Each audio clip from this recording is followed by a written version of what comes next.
Mom? Yeah. Alex made us all pick Power Rangers, and I didn't get the Power Ranger I wanted. What happened? Alex made us all pick Power Rangers, and I had to pick last, and I didn't get the Power Ranger I wanted. Okay.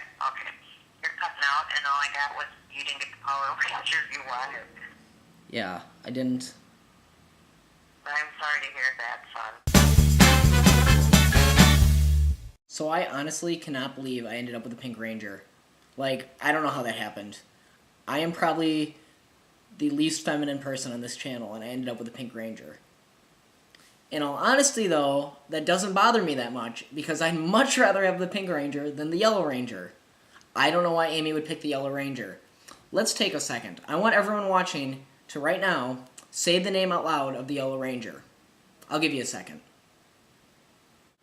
I bet you most of you did not say the name of the Yellow Ranger. Why? Because you do not know the name of the Yellow Ranger. It's Trini, by the way. No one likes the Yellow Ranger. Whenever I talk about Power Rangers with people, no one can remember the name of the Yellow Ranger. No one. So if you remember it, kudos to you. But I don't whatever, I'll be the Pink Ranger. I'm just happy I'm not the Yellow Ranger. Although I was starting to get geeked because I thought I was going to be the Black Ranger, and he was pretty cool. He had that flat top haircut for a while. That was dope. You guys will notice that I'm filming in my most frequent vlog location, which is my room at my place in Milwaukee. I do intend on taking Shelby up for a challenge, but I didn't want to bring a bunch of hats places, and I think I'm just going to film my entire next vlog somewhere else. So next week, I'll accept the challenge and I'll go film somewhere, but right now I'm just hanging out here because I have a pile of hats waiting to be used. Okay, I swear I'm not going to like talk about Sonic every single week, but I went to their website and I looked at a map of where they're located, and it looks like Milwaukee is located dead center of a Sonic-free zone. However, this summer I will be on a road trip to Disney. Alex will also be there. And we will most definitely eat at a Sonic, and I will bring either my digital camera or my MacBook or something with me so that I can record that momentous occasion for everybody. So, Peter, you asked about songs that are difficult to listen to because of some sort of emotional baggage. I haven't really been involved in any relationships serious enough to warrant ruining a song for me. However, I did have a friend who died in Iraq a little over a year ago, and there are certain songs that, like, just about like death, like songs like I'll Be Missing You by Puff Daddy and I Will Remember You by Sarah McLachlan. Those kind of songs have become a lot more difficult to listen to now than they used to be. And actually, it's kind of weird because one of Evan and I's favorite songs is a song called Cheers by Obi Trice, which I cannot play because Peter made a copyright music rule. Don't get me wrong, though. I think it's a good rule. I think it'd be really cool if we got partnered with YouTube. Just one thing, though. Even if we get partnered, I just want to make things very clear to everyone. I will not bow down to any sponsor.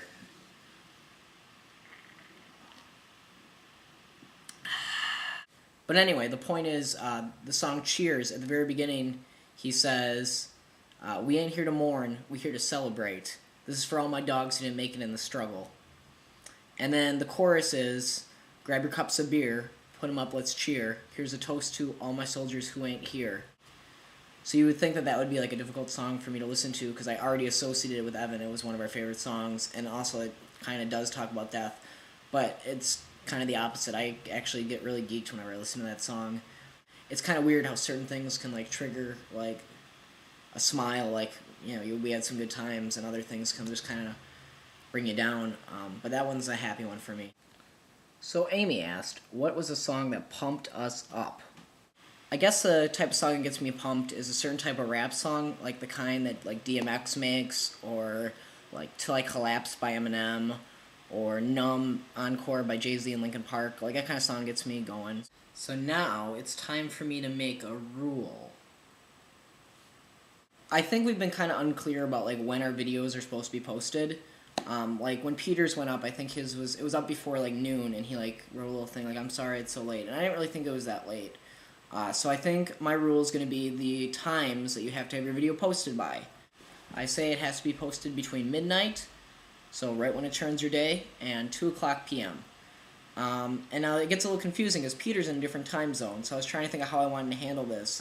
And I decided that, Peter, you go by your time zone, so you can post yours before it's actually midnight by us. When I say us, I mean the rest of the members of the project. So yeah, you have between midnight and 2.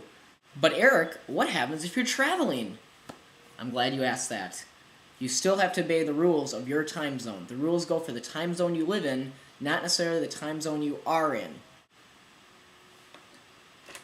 So, I had a challenge that I was going to challenge you guys today, but I've decided to hold off on it because if everyone's going to be blogging somewhere different, like Shelby requested, this would be kind of difficult. So, I'm going to hold off, and instead, I have a question for everyone. My question is, who is the worst professor or TA you've ever had, and why? And as far as Shelby goes, since you're still in high school, the question is similar. It's who's your worst teacher you've had throughout your academic experience?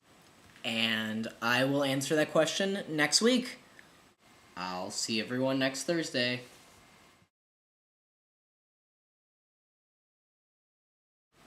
that what you call me for? Yeah. Who got you Power Rangers?